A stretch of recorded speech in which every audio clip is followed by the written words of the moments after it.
The LG B50 OLED is $999 right now, and it is the cheapest way to buy a television that every serious reviewer agrees is better than anything a backlit panel can do in a dark room. Get the wrong OLED at this price tier, and you are paying $2,000 for a screen that performs worse for your specific room than a $700 mini LED.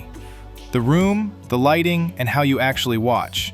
Those three things decide which OLED on this list is worth your money and which ones are not.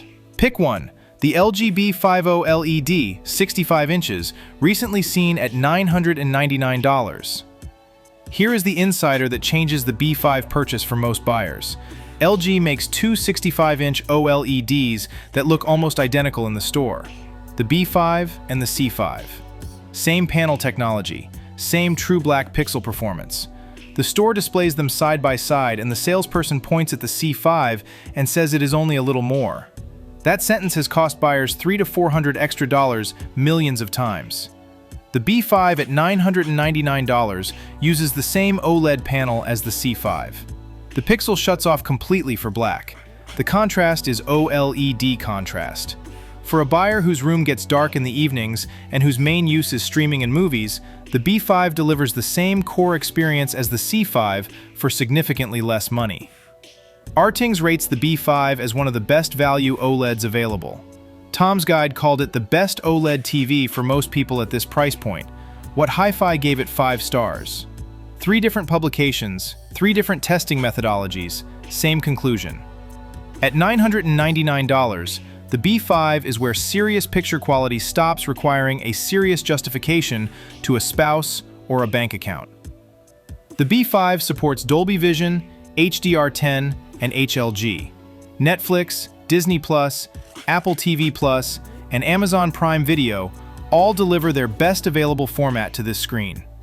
For the buyer coming from a Samsung TV, this is the first time they will see what Dolby Vision actually looks like when the television can display it properly. The shadow detail in dark scenes, the highlight control in bright scenes. A Dolby Vision title on the B5 looks different from the same title on a Samsung at the same price. Not marginally different, visibly different, in the scenes that were graded specifically for that format. That is not marketing. That is the format working the way it was designed to work, on a screen that can finally handle it. The honest limitation. The B5 uses LG's older Alpha 8 processor rather than the Alpha 11 in the C5. In plain terms, cable content, older streaming titles, and anything below 4K resolution looks less polished on the B5 than on the C5. The upscaling is not as aggressive. If the household watches a lot of cable news, local sports, or older DVD content, that difference is visible every day. If the household watches primarily 4K streaming, the processor difference almost disappears. Buy for what you actually watch, not for the spec sheet. Subscribe before the next pick. The OLED buying map gets more complicated from here, and the next pick is where Sony charges a premium that is sometimes worth it and sometimes is not. The difference comes down to one specific thing most buyers never check. Pick 2. The Sony Bravia 8 OLED, 65 inches, recently seen around $1,298. Here is the insider most Sony buyers never hear before they buy. Sony does not make its own OLED panel. The Bravia 8 uses the same LG OLED panel as the LG B5 and C5. The pixels are identical, true black, perfect contrast, same fundamental technology. What Sony charges the extra $300 for over the B5 is its own XR cognitive processor and its acoustic surface audio system, which uses actuators behind the screen itself to create sound that appears to come from the picture rather than from a soundbar below it. That is a real difference. Whether it is worth $300 depends entirely on how you listen to your TV. TechRadar called the Bravia 8 one of the best OLEDs Sony has made, with exceptional picture processing and a genuinely different audio experience from competitors. PC Mag praised its motion handling for sports and fast content specifically. What Hi-Fi noted that the XR processor produces a more natural, film-like image than LG's processing approach on the B5. Less aggressive, more cinematic. For the buyer who watches a lot of films, the Sony's processing philosophy is a real preference, not a marketing claim. Sony also tunes color and motion differently from LG. Two viewers watching the same movie side by side might genuinely prefer different displays because of taste, not because one is objectively better. That is worth knowing before dismissing the Bravia 8 as overpriced, or before assuming it is automatically worth the premium. The gaming case for the Bravia 8 is worth understanding for households that share the TV. Sony includes HDMI 2.1, 120Hz support, and VRR. Where it differs from the LG models is the auto low latency mode implementation. Sony's response time under gaming conditions is slightly behind LG's best-in-class. That gap is measured in single-digit milliseconds and is invisible in casual gaming. It becomes relevant only in competitive titles where reaction time matters. Fighting games, first-person shooters, anything online where the input delay between controller and screen has a real consequence. For a household that watches mostly films and plays occasionally, the Bravia 8's gaming spec is more than enough. For a household where someone plays competitively on this screen every day, the LG C5 handles that specific use case more cleanly. The honest trade-off. The Bravia 8 is $300 more than the B5 for a processor upgrade and an audio system. If the household already has a soundbar or a receiver, the acoustic surface audio advantage disappears entirely. The soundbar replaces it. In that scenario, the Bravia 8 is $300 for a processing preference that most viewers cannot reliably identify in a blind test. The B5 at $999 solves the same picture problem for less. The Sony earns its price for the buyer who watches without a soundbar and values the cinematic processing approach. Quick question before the avoid picks and the premium tier. What is the main thing you are buying an OLED for? Movies in a dark room, mixed family viewing, or gaming? Drop it in the comments. That one answer changes which pick on this list is actually right for you. Before the premium picks, two models that are actively on shelves right now that should be avoided regardless of the price they are being offered at. First avoid, the Samsung S90C. This is last year's Samsung OLED, and it is still sitting on shelves at prices close to the current S90F. The S90C was a good TV when it launched. In 2026, it is a problem. Samsung has already ended software support updates for the S90C in several markets. The S90F replaced it with a brighter panel, improved processing, and current software support. Buying the S90C right now means buying a TV that is already behind on its software lifecycle at a price that assumes it is not. The deal framing in the store makes the S90C look like a bargain. It is not a bargain. It is a last year's model that the retailer needs to move before it has to be written down further. Walk past it, regardless of how the price is presented. Second avoid, any OLED panel from an off-brand manufacturer priced under $700. Philips and some budget European OLED brands use genuine LG OLED panels, but pair them with inferior processing chips, weaker local software support, and firmware that stops updating faster than the major brands. The panel is real. Everything around the panel is a cost cut. At $650 for a 65-inch OLED, the panel is doing all the work, and the rest of the TV is fighting against it. Our team's data on budget OLED models consistently shows input lag numbers, motion handling scores, and HDR tone mapping results that fall well below what the same panel achieves inside an LG or Sony chassis. The savings are not savings. They are deferred compromises. Now the pick most buyers end up at after doing the research. The one the store wants you to skip past on the way to something more expensive. Pick 3, the LG C5 OLED. 65 inches, recently seen around $1,299. The insider case for paying $300 more than the B5 comes down to one specific thing. What you watch below 4K resolution. LG's Alpha 11 processor in the C5 runs a more aggressive upscaling algorithm than the Alpha 8 in the B5. Cable news at 1080i, local sports broadcasts, older titles on streaming services that have not been remastered. On the B5, that content looks like what it is. On the C5, the processor works to remove compression artifacts, sharpen edges, and smooth motion in a way that makes the same content look noticeably cleaner. For a household where the TV is on for news during the day and streaming in the evening, that upscaling gap is visible every single morning.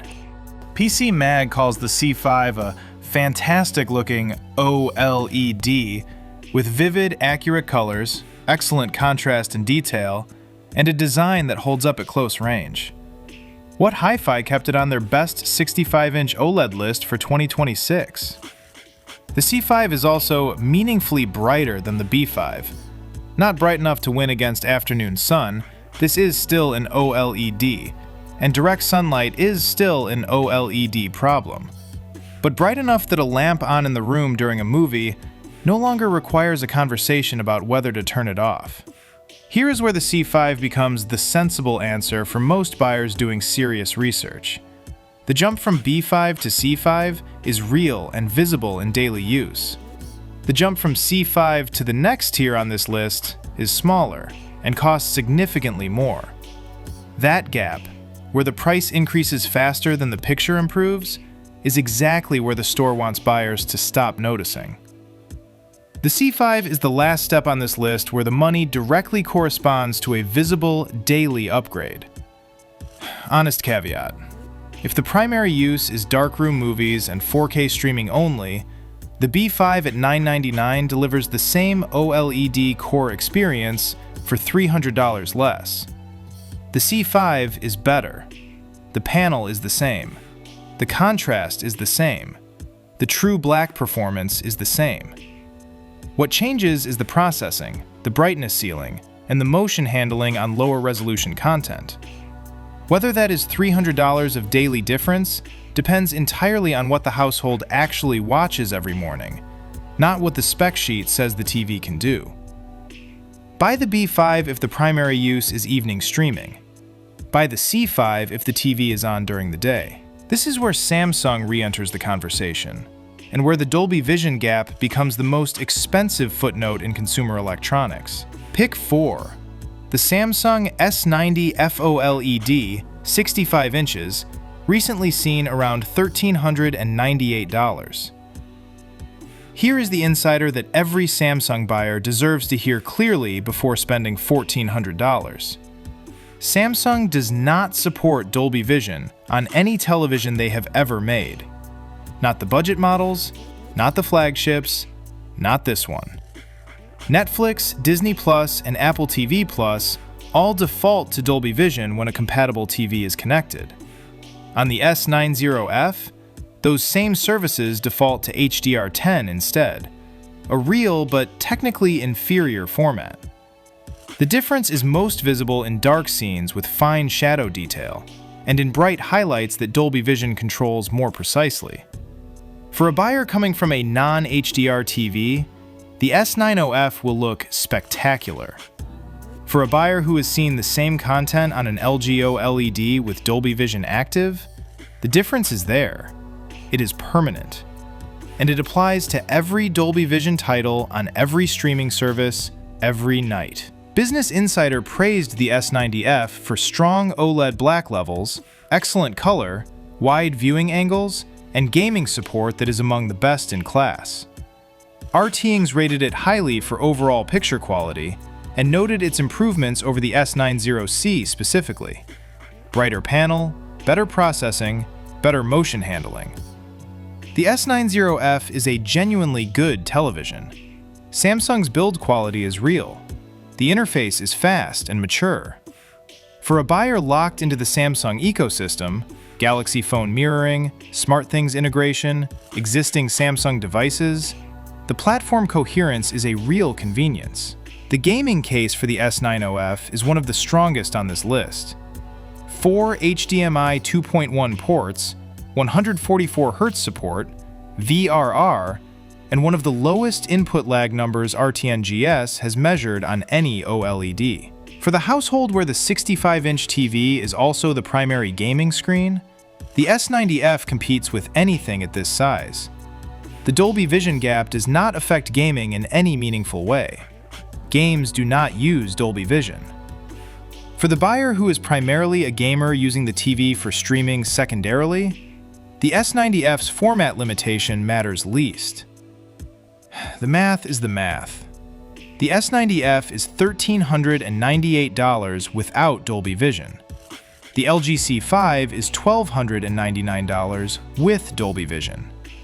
That is $99 more for a Samsung without a format that most streaming platforms use as their primary premium standard. For a household whose television is mostly a streaming device, that calculation does not work in Samsung's favor. The S90F earns its place on this list specifically for Samsung ecosystem buyers and serious gamers who have consciously weighed that trade and decided it is acceptable.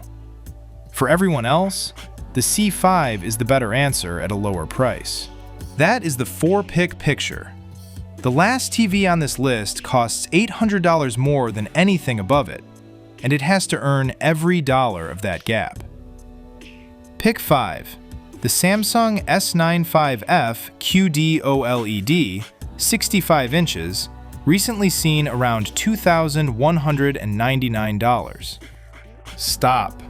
This is where most buyers in this price range make the wrong upgrade. The S95F is not a better version of the C5. It is a different technology solving a different problem. QD-OLED uses quantum dots on top of an OLED panel to push brightness and color volume beyond what a standard OLED can deliver. That sounds like a universal upgrade. It is not. A standard OLED like the C5 uses a white OLED base with color filters. QD-OLED replaces those filters with quantum dot emitters, which produce purer, more saturated color at higher brightness levels. The result is more vivid color in difficult lighting conditions. But if the lighting conditions are not difficult, the C5 handles the same content with no visible disadvantage. You are paying $800 more for a specific room problem, not a universal improvement. RTings named the S95F the best overall 65-inch TV money can buy. Business Insider praised its QD-OLED panel for stunning contrast, rich colors, and peak brightness around 1460 nits. Samsung's anti-reflection screen handles glare better than most competitors at any price. The S95F makes sense for one specific room and one specific problem. Not a room that is a bit bright, a room where reflections and glare are the primary obstacle. Floor-to-ceiling windows, direct sunlight hitting the screen during the day, a living room where repositioning the TV is not an option and the light source cannot be controlled. In that specific scenario, Samsung's anti-glare engineering, combined with the QD-OLED brightness, delivers something the LG OLED models cannot fully match. Samsung does not support Dolby Vision. That limitation applies to the S95F the same as every other Samsung TV at every price point. Netflix, Disney Plus, and Apple TV Plus all use Dolby Vision as their primary premium format. At $2,200, every single streaming session on every Dolby Vision title will default to a lower HDR format on this TV. That is not a one-time inconvenience. That is a permanent limitation on a premium purchase. The buyer spending $2,200 on a television should not be discovering that after they get home. The list of streaming content mastered in Dolby Vision is not shrinking. It is growing every month. At $2,200 without Dolby Vision, the LG C5 at $1,300 with Dolby Vision is $800 cheaper and solves more of the streaming experience for most households. $800 is a soundbar. It is a wall mount and installation. It is 2 years of a streaming subscription. The S95F is the right TV for the right room. It is the wrong TV if the glare problem is not severe enough to justify that gap. Before spending $2,200 on this screen, stand in front of it at 2 in the afternoon with the lights at the level they normally sit in your house. If the glare is genuinely unmanageable, the S95F has a case. If it is a mild inconvenience, the C5 solves the same experience for $800 less. The room decides the TV. Every model is linked in the description using Amazon affiliate links at no extra cost to you, and that is how this research stays funded. If you are still deciding between OLED and mini LED at the 65-inch size, the 65-inch guide is linked on screen right now. It covers both technologies side by side at every budget. Subscribe so you do not miss next week's budget brand breakdown. TCL versus Hisense versus Samsung. Which one actually lasts? And the answer that surprised this channel. $2,000 is a long time to regret the wrong screen. Get it right once.